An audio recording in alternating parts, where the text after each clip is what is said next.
Maghanap tayo ng trabaho.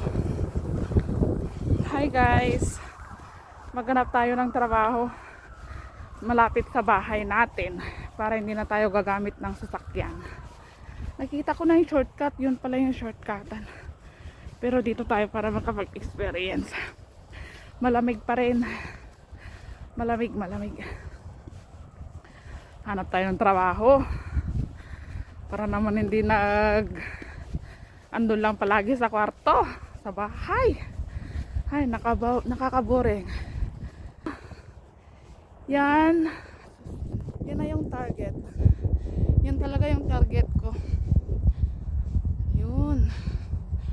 Yan pala. So, yan yung store na pupuntahan natin. Diyan ako pinapa-apply ni Calvo.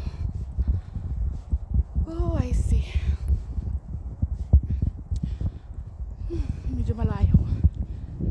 Inabot lang naman ako ng mabilis ang paglalakad lang. Talagang kailangan